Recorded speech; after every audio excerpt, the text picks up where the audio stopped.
नमस्कार दोस्तों, स्वागत है यूट्यूब चैनल गोकुल स्टडी में। और कैसे हैं आप सब? एकदम अच्छे होंगे, एकदम बढ़िया होंगे और पढ़ाई आपकी बढ़िया चल रही होगी। कंप्लीट वीडियो आप लोग देखना और बताना वीडियो आपको कैसा लगा। पसंद आए तो आप लोग शेयर कर देना, आपको लगता है कि मैंने सही और अच्छा पढ़ाने की आपको कोशिश की है। आज हम पढ़ने वाले हैं जो आर्टिकल नंबर 38 के बारे में मैंने आपसे बात की है। 36 क्या है प्रावधान, 37 क्या प्रावधान है और 38 में क्या प्रावधान किया गया है। यानी मैं बात करूं, जैसे हमने बात की है किसके बारे में, राज्य के नीति निदेशक तत्व होते क्या हैं, इनका उद्देश्य क्या है, लोक कल्याण राज्य की स्थापना करना इनका उद्देश्य होता है। और इसी के साथ यह न्यायालय द्वारा प्रवर्तनीय नहीं होते हैं, यानी जस्टिसेबल नहीं हैं। ये न्याय योग्य नहीं है, इनके लिए सुप्रीम कोर्ट नहीं जाया जा सकता। जैसे सीधे तौर पर हम कहाँ पर जा सकते हैं, मौलिक अधिकारों के या फंडामेंटल राइट्स के संबंध में हम सुप्रीम कोर्ट जा सकते हैं। तो उनके संबंध में यहाँ हम लोग डीपीएसपी के संबंध में सुप्रीम कोर्ट या किसी भी कोर्ट नहीं जा सकते हैं। ये मैंने आपको 38 में आपको पढ़ाने की कोशिश, 37 में आपको बताया है ये, तो आप लोग समझना अच्छे से। आज हम बात करने वाले हैं 39, आर्टिकल 39 में क्या प्रावधान किए गए हैं। इसके संबंध में यहाँ प्रावधान देखने के लिए मिलते हैं। जैसे 39 की मैं बात करूँ, वहाँ मिलता है पुरुष और स्त्रियों के लिए जो आजीविका है उनके लिए पर्याप्त साधन उपलब्ध सरकार कराएगी। ये प्रावधान यहाँ देखने के लिए मिलता है।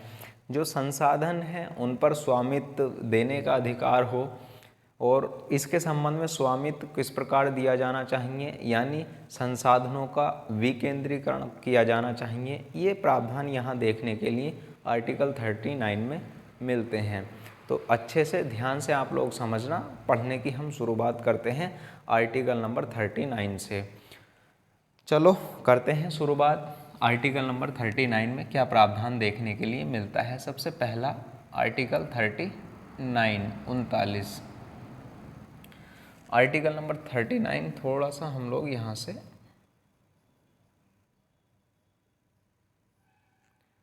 आर्टिकल 39 की मैं बात करूँ, यहाँ पर राज्य के संबंध में कुछ प्रावधान यहाँ दिए गए हैं और कौन कौन से प्रावधान इसमें देखने के लिए मिलते हैं। तो यहाँ राज्य के द्वारा कुछ अनुकरणीय तत्व दिए गए हैं और कौन कौन से हैं ये तत्व जिनके बारे में हम बात करने वाले हैं। सबसे पहला पॉइंट, कौन सा पॉइंट है, ध्यान से आप लोग समझना। इसमें प्रावधान है चाहे पुरुष हो या फिर स्त्री हो, उसके लिए पर्याप्त साधन आजीविका के लिए उपलब्ध कौन कराएगा, राज्य कराएगा। ये राज्य का कर्तव्य होगा, यहाँ देखने के लिए मिलता है। अच्छे से आप लोग समझना। तो यहाँ है पुरुष और स्त्री के लिए स्त्री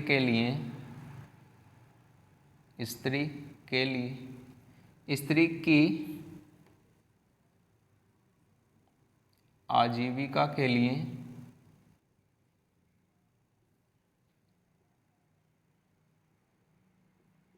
राज्य पर्याप्त साधन उपलब्ध कराएगा,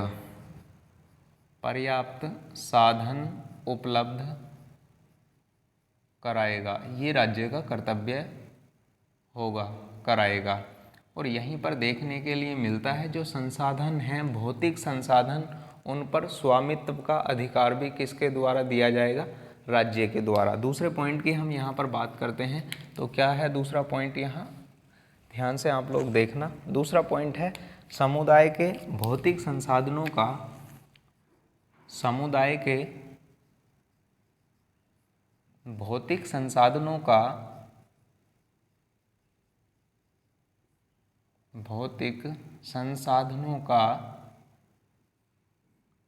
वितरण करेगा और स्वामित्व देगा। संसाधनों का वितरण एवं स्वामित्व का मतलब होता है उसका मालिक बनाने का अधिकार राज्य देगा। और थर्ड नंबर की बात करूँ मैं, यहाँ तीसरा प्रावधान यहाँ देखने के लिए मिलता है, तो वहाँ मिलता है जो भौतिक संसाधन होंगे उनका विकेंद्रीकरण किया जाएगा। और विकेंद्रीकरण किए जाने का मतलब है किसी एक व्यक्ति के हाथ में सभी संसाधन नहीं होना। तो यहाँ है राज्य भौतिक संसाधनों के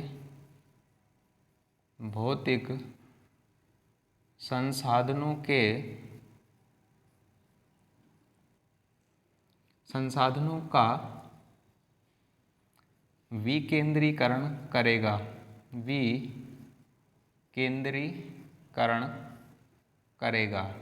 और यहीं पर देखने के लिए अगला प्रावधान मिलता है, चाहे महिला हो या फिर पुरुष हो, उसके लिए समान कार्य के लिए समान वेतन भी उपलब्ध कौन कराएगा? राज्य कराएगा। ये यहाँ पर प्रावधान देखने के लिए मिलता है। और ये प्रावधान ये दो 1 और 2 नंबर जैसे मैं लिख रहा हूँ, तो वहाँ प्रावधान कै, ख, गै इस तरीके से देखने के लिए मिलते हैं। कै, ख और गै। उसके बाद आएगा घ नंबर, यानी समान कार्य के लिए समान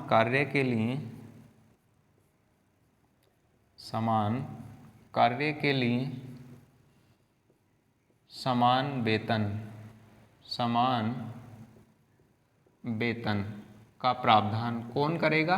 राज्य करेगा। ये प्रावधान यहाँ किसके संबंध में किया गया है? चाहे पुरुष हो और चाहे महिला हो, उसके लिए क्या मिलेगा? समान कार्य के लिए समान वेतन दिया जाएगा। ये प्रावधान यहाँ देखने के लिए मिलता है।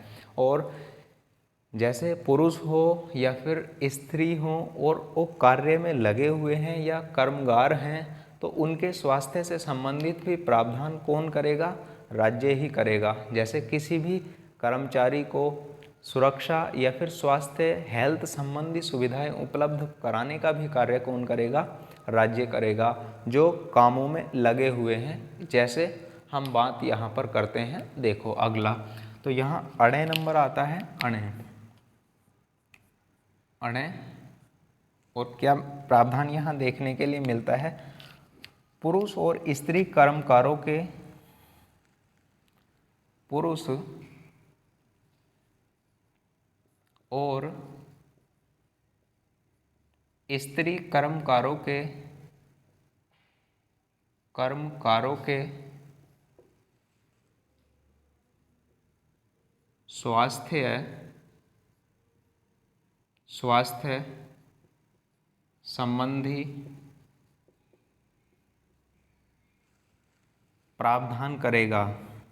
स्वास्थ्य संबंधी प्रावधान करेगा तथा जो बच्चे होते हैं उनकी सुकुमार अवस्था का भी क्या करेगा? संरक्षण करेगा राज्य, ताकि उन्हें विवश होकर किसी ऐसे कार्य में न जाना पड़े जो उनकी उम्र के अनुसार उनके संबंध में नहीं है। तो वहाँ पर प्रावधान क्या करेगा? राज्य ऐसा प्रावधान करेगा कि बालकों की सुकुमार अवस्था क्या ना हो, बेकार ना हो, तथा बालकों की सुकुमार अवस्था की देखभाल करेगा,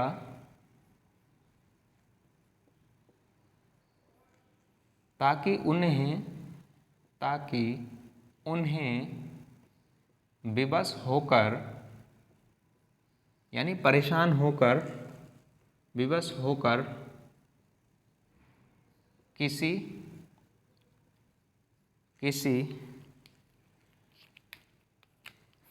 ऐसे कार्य में न जाना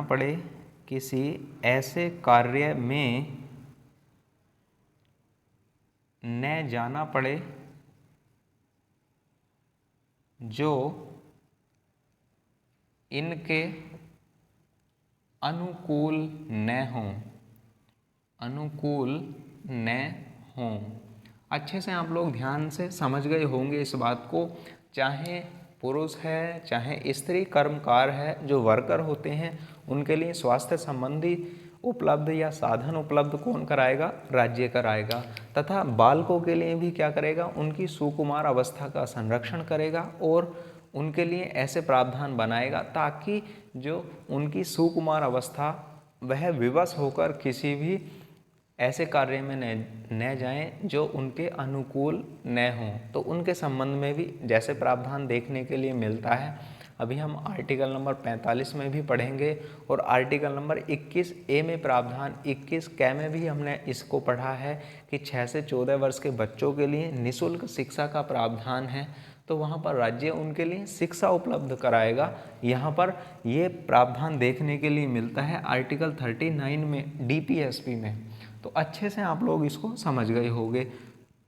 और अगली बात हम जब पढ़ेंगे आर्टिकल नंबर 45 में भी प्रावधान किया गया है। आर्टिकल नंबर 45 की हम बात करते हैं तो 0 से 6 वर्ष प्लस 6 से 14 वर्ष का भी प्रावधान यहाँ देखने के लिए मिलता है। कंप्लीट हम पढ़ने वाले हैं, कोई ऐसा सवाल छूटेगा नहीं जो एग्ज़ाम में आएगा और आप ना कर पाओ। पर उसका अर्थ क्या है? आपको प्रॉपर वीडियो देखनी है और प्रीवियस ईयर के क्वेश्चन लगाने हैं। जब मैं आपके लिए क्वेश्चन पेपर भी सॉल्व करा दूंगा और उसके बाद जैसे जैसे नॉर्मल एग्ज़ाम में जैसे यूपी पुलिस के जो एग्ज़ाम क्वेश्चन पेपर हैं, मैं पेपर के साथ ही आपको उनके क्वेश्चन बता दूंगा किस तरीके से आए हैं और किस तरीके से आएंगे आगे। तो वहाँ पर हम साथ के साथ ही समझते हुए इनको चलेंगे। तो नॉर्मल जो यूपी के एग्ज़ाम हैं उनकी तो ऐसे ही हम लोग कर लेंगे पेपर देख कर, क्योंकि यूपी पुलिस के एग्ज़ाम क्वेश्चन पेपर थे उसमें, तो उनको भी मैं सॉल्यूशन करा दूंगा उनका जो पूछे हुए संविधान के सवाल हैं। ध्यान से पहले आप इसका स्क्रीनशॉट लो, फिर हम बात करते हैं नेक्स्ट अगले की।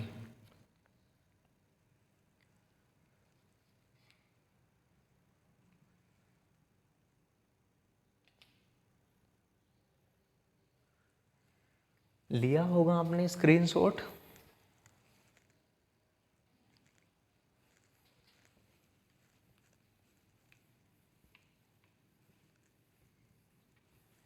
और ये अणे नंबर तक हो गए थे, यानी 5 प्रावधान यहाँ देखने के लिए मिले हैं। अभी हम आर्टिकल 39 जो बाद में प्रावधान जोड़ा गया, जो 42वें संविधान संशोधन के द्वारा जोड़ा गया है, उसकी भी हम बात करेंगे क्या प्रावधान देखने के लिए वहाँ मिलता है। अब हम बात करते हैं अणे के बाद आएगा चय, और चय में क्या प्रावधान देखने के लिए मिलता है। ध्यान से और अच्छे से आप लोग समझना इसको। बालकों को, इसमें भी बालकों के संबंध में बात की गई है। बालकों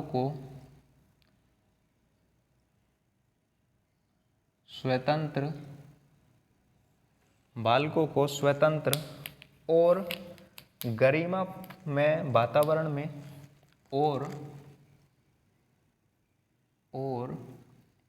गरिमा में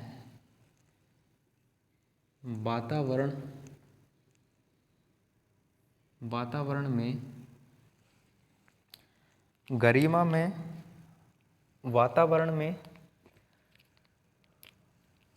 गरिमा में वातावरण में स्वास्थ्य एवं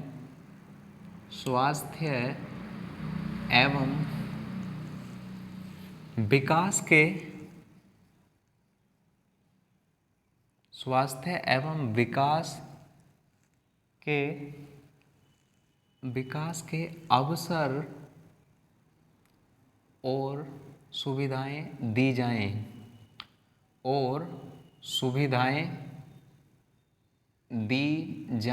यहाँ ये प्रावधान देखने के लिए मिलता है कि बालकों को स्वतंत्र और गरिमा में वातावरण में स्वास्थ्य एवं विकास के अवसर और सुविधाएं किसके द्वारा दी जाएं? राज्य के द्वारा दी जाएं।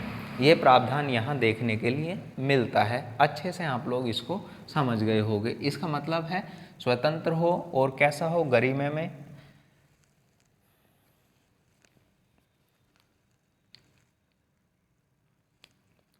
ये आपको समझ में आया होगा। और इसी में प्रावधान देखने के लिए मिलता है जो बालकों और अल्पवयस्कों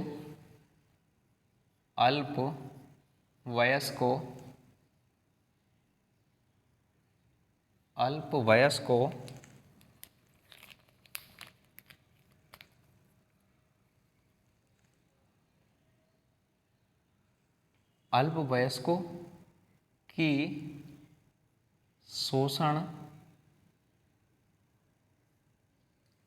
से रक्षा करना। यानी यहाँ प्रावधान देखने के लिए मिलता है गरिमा में वातावरण उपलब्ध कराया जाए, स्वास्थ्य संबंधी सेवाएं उपलब्ध कराई जाएं तथा उनके शोषण से भी क्या रक्षा प्रदान की जाए। ये कहाँ पर देखने के लिए मिलता है? 6 नंबर में देखने के लिए मिलता है।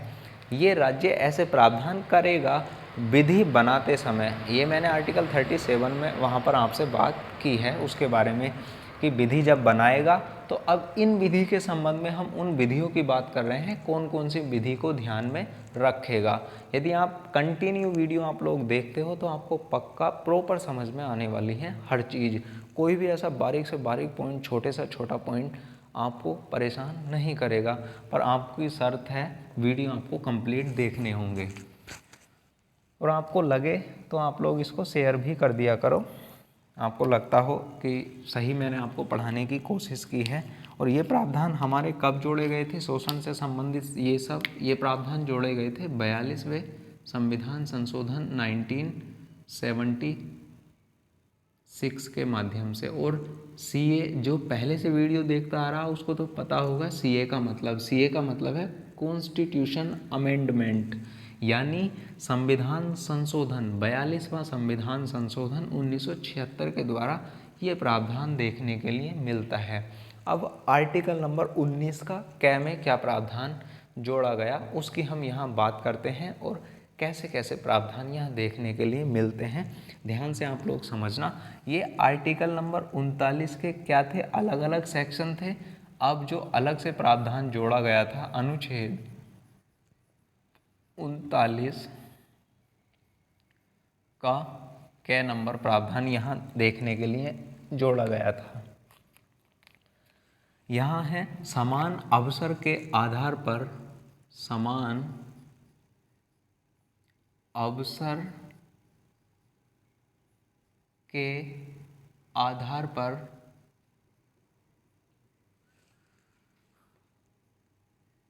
कानूनी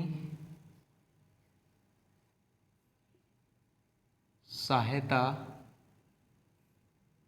प्रदान करना। कानूनी सहायता,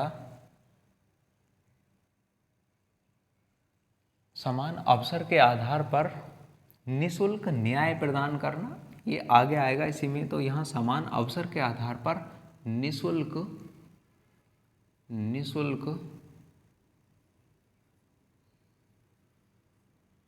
न्याय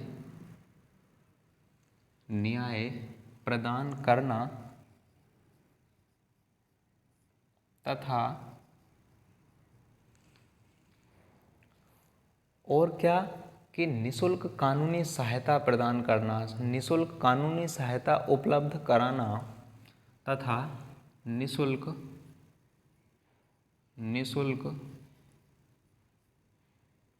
कानूनी सहायता उपलब्ध कराना।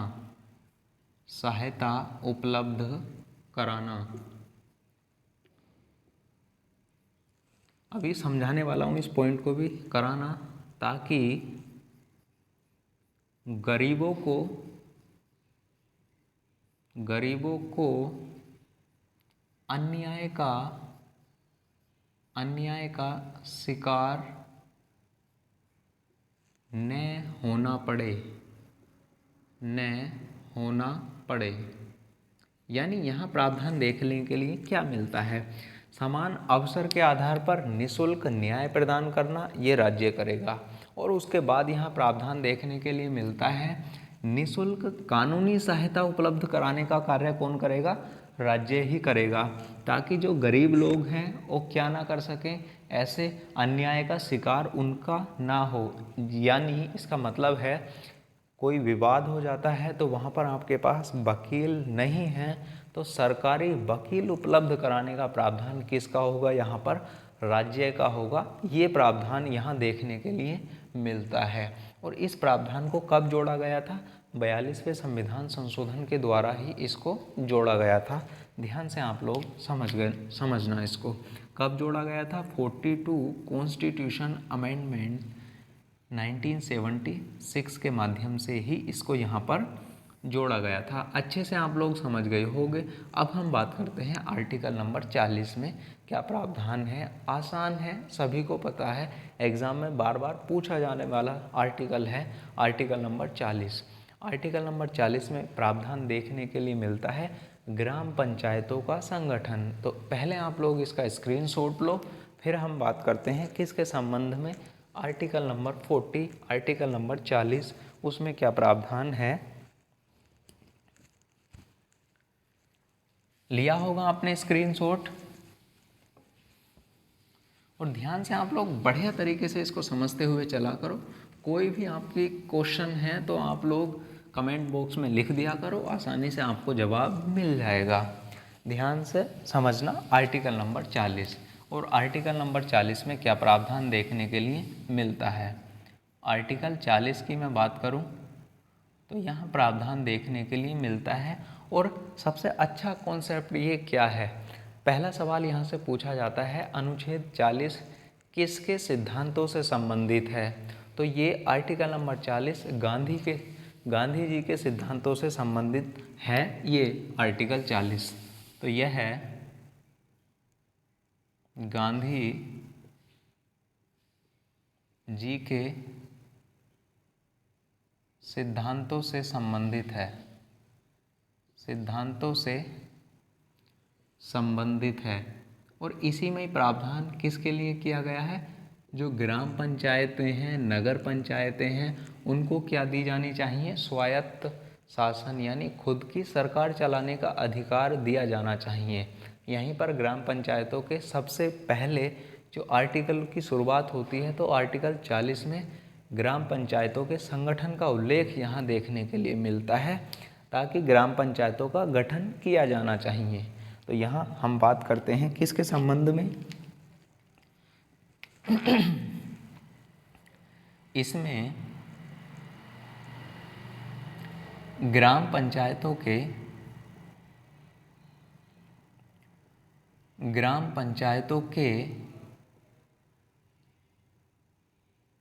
संगठन का प्रावधान किया गया है, प्रावधान किया गया है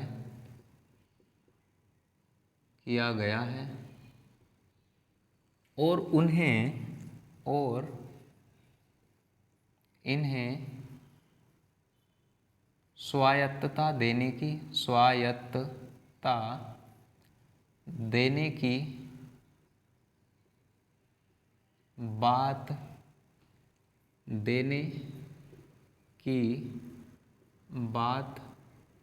कही गई है।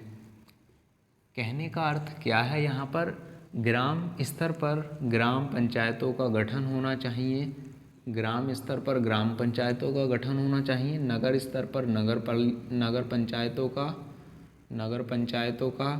नगर पालिकाओं का, नगर निगमों का, इन सब का क्या होना चाहिए, चाहे नगर पालिका हो, नगर पालिका, और उसके बाद यहाँ नगर निगम की मैं बात करूँ, नगर निगम, ये प्रावधान कहाँ मिलते हैं कि अपने खुद के शासन चलाने के लिए इन्हें अधिकार दिए जाने चाहिए संवैधानिक तौर पर। तो यहाँ ग्राम पंचायतों का ग्राम स्तर पर ग्राम पंचायतों के संगठन का उल्लेख का प्रावधान कहाँ देखने के लिए मिलता है, तो वहाँ आपका आंसर होगा आर्टिकल नंबर 40 कि ग्राम पंचायतों का गठन किया जाना चाहिए।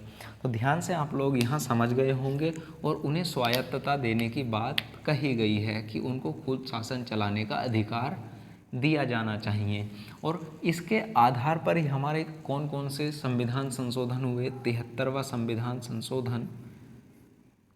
संविधान संशोधन है और 74वां संविधान संशोधन यहाँ देखने के लिए मिलता है। अब ये इनका ईयर आप लोग पूछोगे, ईयर का क्या प्रावधान है या कब ये इनके ईयर किए गए हैं, तो बता तो मैं यहाँ दूंगा आर्टिकल 73वां संविधान संशोधन कब किया गया, पर आप लोग खुद ही ये सोचना कि आप लोग इसको वीडियो पॉज करना और खुद ही आप लोग लिखना, आप स्पेस मत छोड़ना। बता दूंगा मैं यहाँ कंप्लीट पक्का, पर आप लोग खुद सोचना कि इसका क्या हो सकता है। और ये मैंने कहाँ पर आपको बताया है, जब मैंने अनुसूचियाँ आपको पढ़ाई थी वहाँ पर मैंने आपको बताया है कि 73वां संविधान संशोधन और उसका 1990, अब आप लोग लिख लोगे खुद ही तो वहाँ पर क्या प्रावधान देखने के लिए मिलता है, 1990 प्लस में है उसका। तो आप लोग खुद ही देखना। देखने का मतलब क्या है कि आप लोग जब तक खुद नहीं करोगे कोशिश तब तक कुछ नहीं हो सकता, चाहे कितना बेस्ट और कितना ही बेस्ट हो। समझा सकता हूँ मैं आपको, क्वेश्चन है आपका, जवाब मैं आपका दे सकता हूँ, पर पढ़ना तो आपको ही पड़ेगा। और इसका मतलब क्या है, मेरे साथ प्रॉपर आप लोग पढ़ो और उससे रिलेटेड क्वेश्चन लगाओ। जो भी आपका प्रॉब्लम आती है तो आप लोग कमेंट बॉक्स में लिख दो, उसका आसानी से आपको जवाब मिल जाएगा। तो आप लोगों ने देखा 73वां संविधान संशोधन के द्वारा ग्राम पंचायतों के गठन की बात यहाँ पर देखने के लिए मिलती है। तो यहाँ क्या जोड़ा गया था, ग्राम पंचायत, ग्राम पंचायतों का प्रावधान, और दूसरा यहाँ पर देखने के मिलता है नगर पालिकाओं, नगर पालिका या फिर नगर निगम का प्रावधान यहाँ देखने के लिए मिलता है। नगर निगम, नगर से संबंधित जितनी है वहाँ पर प्रावधान यहाँ 74वें संविधान संशोधन में किया गया है। अब हम बात करते हैं आर्टिकल नंबर 41 में क्या प्रावधान है, आर्टिकल 41 में क्या प्रावधान है। आर्टिकल नंबर 41 में प्रावधान है जो बूढ़े हैं, वृद्ध हैं, इनके लिए क्या प्रावधान किया गया है, इनके लिए प्रावधान किया गया है, या जो बेरोजगार हैं उनको पेंशन आदि उपलब्ध कराना, ये प्रावधान आर्टिकल 41 में किया गया है। अच्छे से आप लोग उसको भी समझना। पहले आप लोग इसका स्क्रीनशॉट लेना चाहो ले लो, फिर हम बात करते हैं यहाँ। तो अभी आप लोग मत लो स्क्रीनशॉट, पहले मैं इसको कंप्लीट लिख दूँ, उसके बाद आप लोग इसका स्क्रीनशॉट लेना। आर्टिकल नंबर 41 41 में क्या प्रावधान आपको देखने के लिए मिलता है, अच्छे से ध्यान से आप लोग समझना।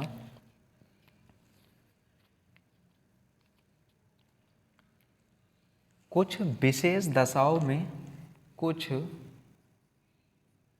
विशेष दशाओं में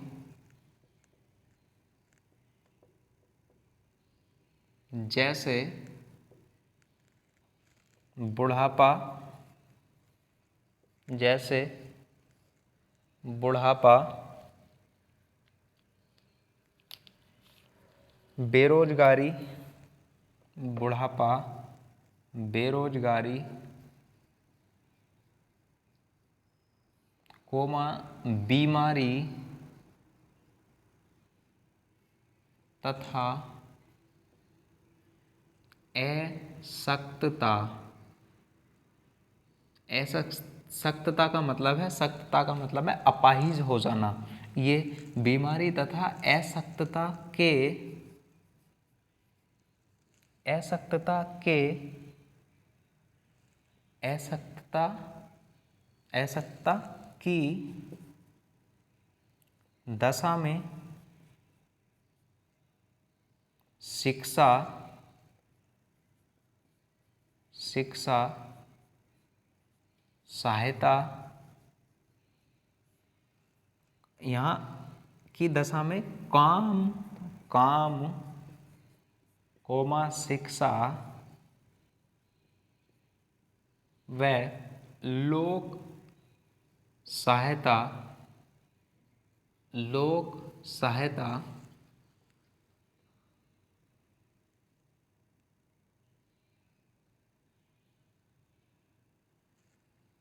कुछ विशेष दशाओं में जैसे बुढ़ापा, बेरोजगारी, बीमारी तथा असक्तता की दशा में काम कोमा शिक्षा व लोक सहायता पाने का अधिकार, पाने का अधिकार देना,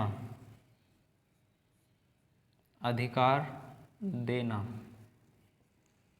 यहाँ प्रावधान देखने के लिए मिलता है कि जो बुढ़ापे में पेंशन उपलब्ध करानी है, बेरोजगारों को क्या देना है, भत्ते देना है, बीमार को क्या देना है, उसकी स्वास्थ्य संबंधी सेवाएं उपलब्ध करानी है और अशक्तता के संबंध में जो अपाहिज है उसको क्या प्रदान कराना है, एक पेंशन प्लस, और उसके लिए क्या प्रावधान देना है, जो भी लोक सहायता है उसको उपलब्ध कौन कराएगा, राज्य कराएगा। ये आर्टिकल नंबर 41 में प्रावधान देखने के लिए मिलता है। आप लोग इसको समझ गए होंगे। और यहाँ पर जैसे मैं बात कर लूँ क्या प्रावधान है, पेंशन, पहला है वृद्धों को पेंशन, बुढ़ापे के लिए पहली कंडीशन है वृद्धों को पेंशन, वृद्धों को पेंशन, और नज़र नहीं आ रहा हो तो मैं अभी वापस लिख दूंगा इसको, पहले आप लोग इसका स्क्रीनशॉट ले लो।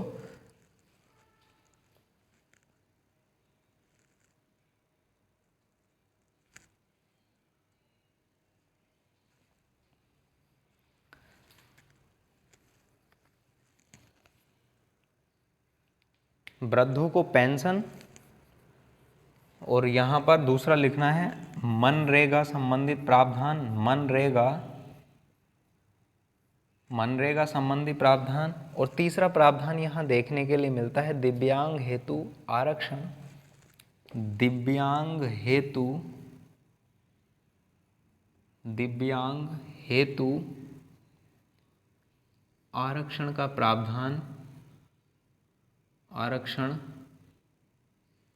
तथा न्यूनतम मजदूरी का भी प्रावधान यहाँ देखने के लिए मिलता है कि न्यूनतम मजदूरी फिक्स करना, उसके लिए अधिनियम कौन बनाएगा, राज्य बनाएगा। न्यूनतम मजदूरी अधिनियम जैसे प्रावधान कौन करेगा, उनके संबंध में कार्य राज्य करेगा। ये आप लोग ध्यान से समझ गए होंगे। ये आर्टिकल नंबर 41 में देखने के लिए मिलता है। स्क्रीनशॉट आप लोग ले लो इसका। फिर हम बात करते हैं आर्टिकल नंबर 42 की, फटाफट से, कोई ज़्यादा वो नहीं है इतना अधिक कठिन, तो आप लोग अच्छे से समझना इसको भी।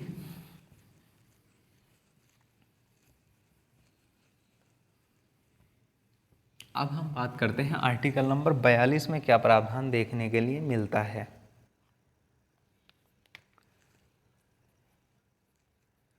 आर्टिकल नंबर 42,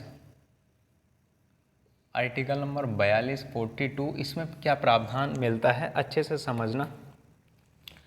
जो महिलाएं होती हैं, कार्य स्थल पर स्थित महिलाएं जो होती हैं उनके लिए सुविधाएं उपलब्ध कराना, जैसे कार्य संबंधी मानवीय दशाओं में महिला को क्या छुट्टी का प्रावधान, और छुट्टी का प्रावधान के संबंध में प्रावधान जैसे है महिला गर्भवती है तो उसके लिए क्या प्रावधान है, छुट्टी का प्रावधान यहाँ देखने के लिए मिलता है आर्टिकल नंबर 22 से ही।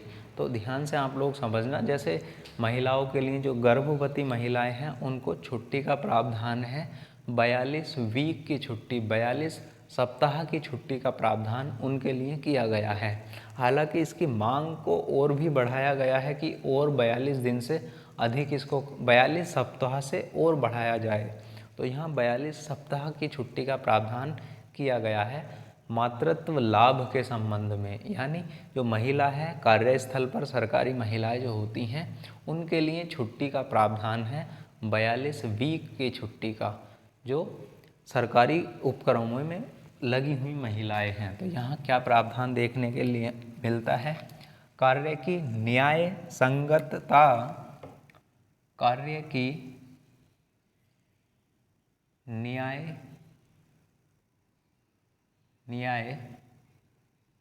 संगत व मानवीय दशाओं में, मानवीय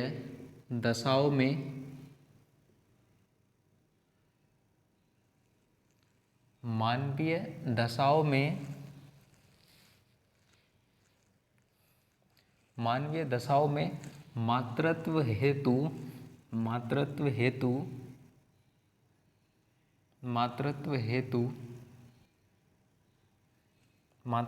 हेतु सुरक्षा,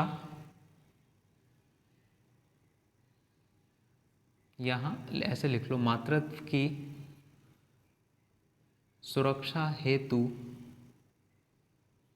उपबंध करेगा। कौन करेगा? राज्य करेगा। यानी कार्य की न्याय संगत व मानवीय दशाओं में मातृत्व की सुरक्षा हेतु उपबंध करेगा। यहाँ मिलता है प्रावधान कि महिला यदि कार्यस्थल पर है और गर्भवती महिला है तो उसके लिए छुट्टी का प्रावधान किया गया है। मातृत्व के संबंध में यहाँ प्रावधान देखने के लिए मिलता है। मातृत्व की सुरक्षा हेतु उपबंध करेगा। और जैसे यहाँ देखने के लिए कौन सा प्रावधान मिलता है, पहले की यदि मैं बात यहाँ पर करूँ कौन सा प्रावधान देखने के लिए मिलता है, अच्छे से आप लोग उसको देखना। यह मातृत्व सुविधा योजना, यहाँ पर ही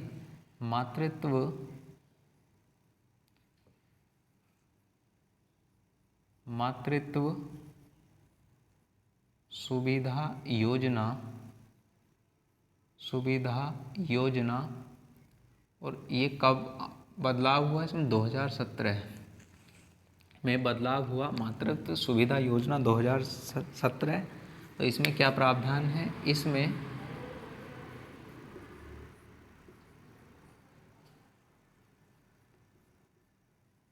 गर्भवती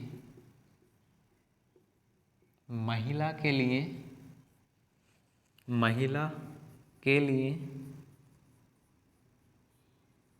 26 वीक यानी 26 सप्ताह की छुट्टी का प्रावधान यहाँ मिलता है। किसके लिए?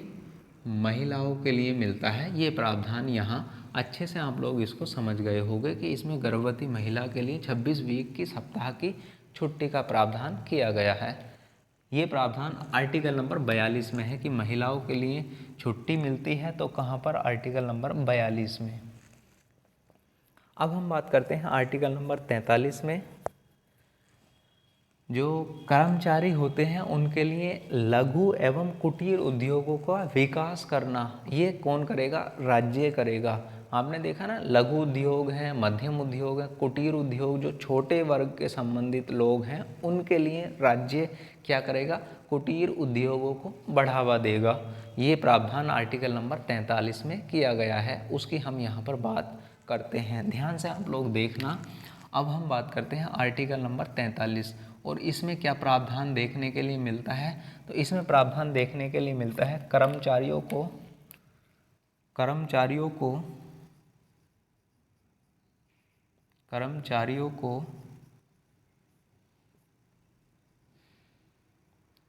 निर्वाह मजदूरी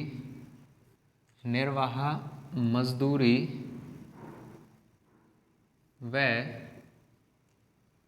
कुटीर उद्योगों का विकास। कुटीर उद्योगों का विकास।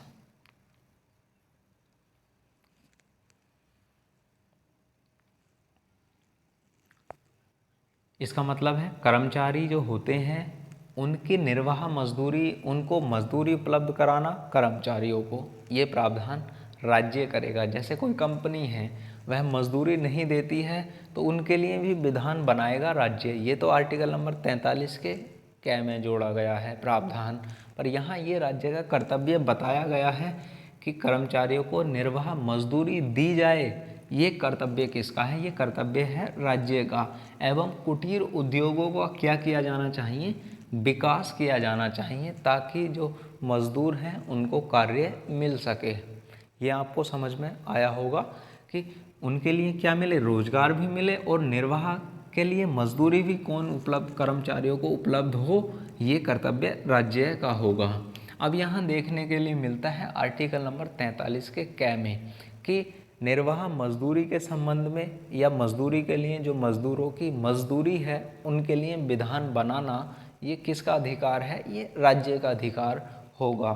तो यहाँ आर्टिकल नंबर, और इसके लिए यहाँ भी जैसे बनाए हुए प्रावधान हैं, इसकी ये मैं बात करूँ, इसमें कोई प्रावधान बनाया हुआ है तो यहाँ मिलता है जैसे खादी ग्रामोद्योग, खादी ग्रामोद्योग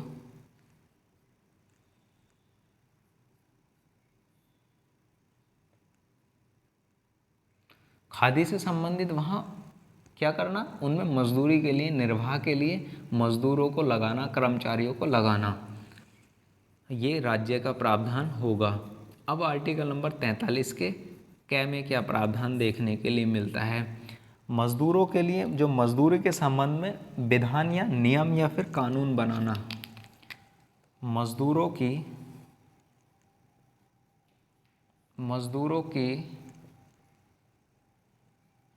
मजदूरी के संबंध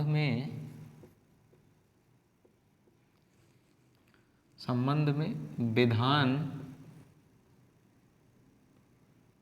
बनाना, ये किसका कर्तव्य होगा, ये कर्तव्य होगा राज्य का, कि मजदूरों की मजदूरी के संबंध में कौन विधान या नियम या कानून बनाएगा, ये राज्य प्रावधान करेगा। ये प्रावधान कहाँ देखने के लिए मिलता है, आर्टिकल नंबर 43 के कै में देखने के लिए मिलता है।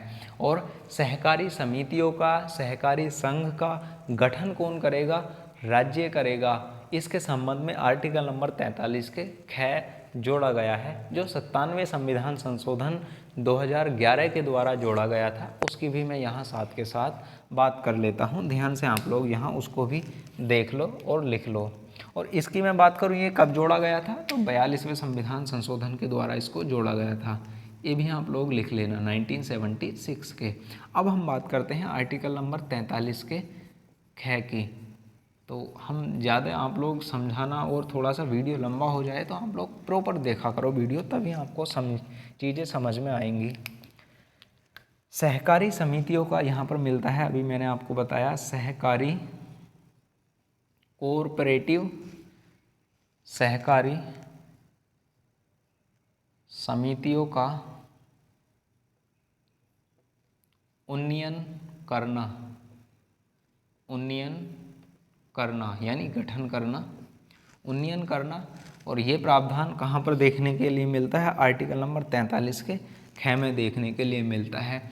जब आर्टिकल नंबर 19 का 1 और उसका ग नंबर प्रावधान आप लोग पढ़ोगे तो वहाँ भी आपको देखने के लिए मिलता है मौलिक अधिकारों में, और यहाँ मिलता है आर्टिकल 43 के ख नंबर में, सहकारी समितियों का गठन या उन्नयन करना। ये कहाँ है, आर्टिकल 43 के ख में। और इसको कब जोड़ा गया था, इसको जोड़ा गया था 97वें संविधान संशोधन 2011 के द्वारा, 2011 में इसको जोड़ा गया था। ये प्रावधान यहाँ देखने के लिए मिलता है।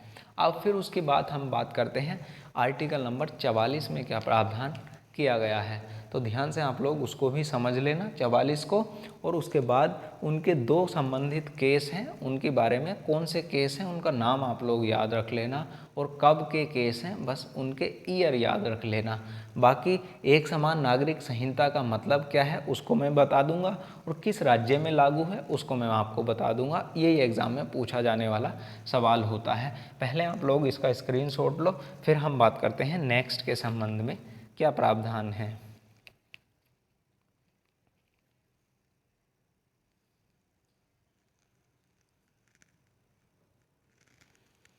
लिया होगा आपने स्क्रीनशॉट।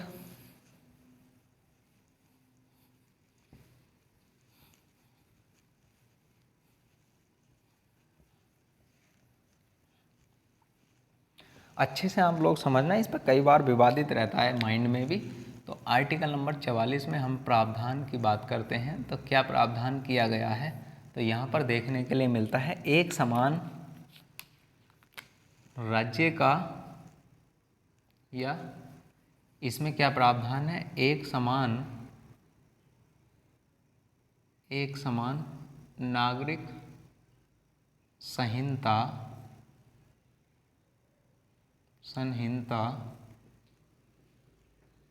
लागू करना। ये प्रावधान कौन करेगा, राज्य करेगा। और इसका मतलब है एक समान नागरिक संहिता लागू करना। इसका मतलब क्या होता है, एक समान नागरिकता का, यूनिफॉर्म सिविल कोड इसको हम बोलते हैं। क्या मतलब है इसका, इसका मतलब है कि राज्य सभी धर्मों के लिए एक जैसा कानून, एक जैसा विधान बनाएगा। यानी ना उसमें मुस्लिम के लिए अलग कानून होगा, ना कोई अलग अलग धर्म के जो व्यक्ति हैं उनके लिए कोई भी अलग कानून नहीं होगा, उनके लिए एक ही कानून की व्यवस्था की जाएगी। ये अर्थ कहाँ पर मिलता है? ये अर्थ समान नागरिक संहिता के अर्थ में मिलता है, यूनिफॉर्म सिविल कोड के मामले में मिलता है कि सभी नागरिकों के लिए एक समान कानून बनाना ये किसका कर्तव्य होगा? ये राज्य का कर्तव्य होगा। चाहे मुस्लिम हो, जैसे 3 तलाक वाला मुद्दा ये बहुत चर्चा में था और उसी से संबंधित एक केस है शाह बानो 1985 का, उसका आप लोग थोड़ा सा समझ लो। इसका अर्थ क्या है? सभी धर्मों के लिए, सभी धर्मों के लिए, सभी धर्मों के लिए एक ही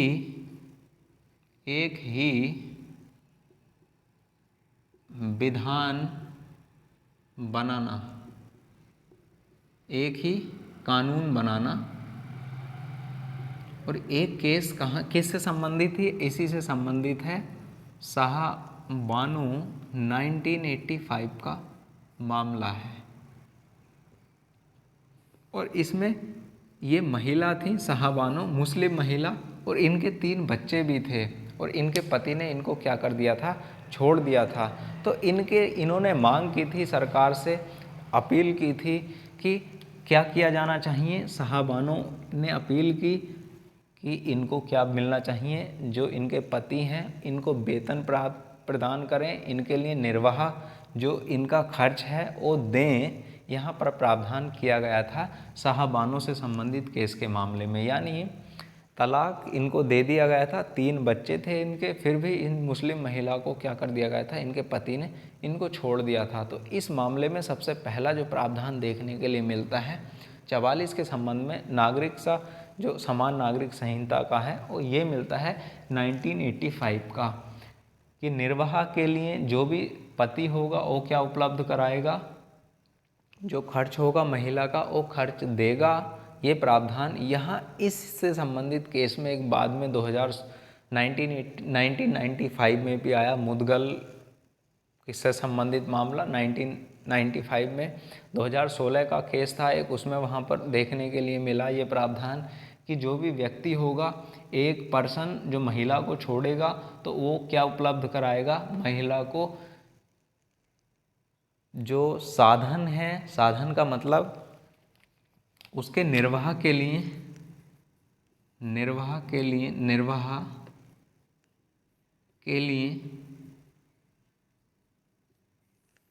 उसको क्या उपलब्ध कराएगा?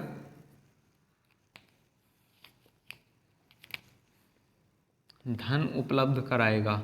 यानी जो पुरुष होगा यदि महिला को क्या करता है? छोड़ता है, तो उसके लिए महिला को क्या उपलब्ध कराएगा? अपने क्या धन उपलब्ध कराएगा। जो भी उसका खर्च होगा उसको उपलब्ध कराने का कार्य किसका होगा? ये पुरुष का होगा। चाहे पुरुष जेल के अंदर हो या फिर जेल से बाहर हो, तो उससे संबंधित ये मामला है कि सभी राज्यों में एक समान क्या मिलना चाहिए? कानून, समान नागरिकता संहिता लागू होनी चाहिए। और यदि कोई पुरुष किसी महिला को छोड़ता है तो उसके लिए निर्वाह के लिए खर्च उपलब्ध कौन कराएगा? ये पुरुष उपलब्ध कराएगा। ये यहाँ पर देखने के लिए मिलता है। और ये किस राज्य में लागू है भारत के? तो एकमात्र केवल राज्य ऐसा है जहाँ पर ये यूनिफॉर्म सिविल कोड लागू है। और कौन सा राज्य है? वो है गोवा, जहाँ पर ये लागू है। तो कहाँ पर लागू है यूनिफॉर्म सिविल कोड? समान नागरिक संहिता कहाँ पर लागू है? नागरिक संहिता केवल गोवा में लागू है। वहाँ मुस्लिम के लिए भी और जो अलग समुदाय हैं हिंदुओं के लिए भी एक ही कानून उपलब्ध है। वहाँ इसी यूनिफॉर्म सिविल कोड की धारणा लागू है। तो कैसा लगा वीडियो आप लोग कमेंट्स में आप लोग लिखना, और पसंद आए तो आप लोग है ना इसको शेयर तो आप लोग कर दिया करो। बीच में आप लोग कुछ ना किया करो, ना लाइक, ना शेयर, ना फिर कमेंट्स। और बीच बीच में जब मैं बोलता हूँ आपको समझ में आया तो वहाँ आप लोग कमेंट्स किया करो वीडियो पॉज करने के बाद कि हाँ ये बात समझ में आई, ये बात नहीं आई। तो आप लोग ऐसा पता लगता रहता है कि मतलब जैसा ऑनलाइन हम लोग लाइव तो पढ़ नहीं रहे हैं, इसको रिकॉर्डेड होती है वीडियो, तो आप लोग लास्ट में कमेंट्स में लिखा करो कि ये चीज़ वापस से बता देना, या फिर तो मैं आपके कमेंट्स हमेशा ही पढ़ता हूँ, तो आप लोग उसमें बता दिया करो। इसको आप लोग शेयर करना। मिलते हैं फिर नेक्स्ट वीडियो में। Thank you, all the best. Screenshot आप लोग ले लो इसका।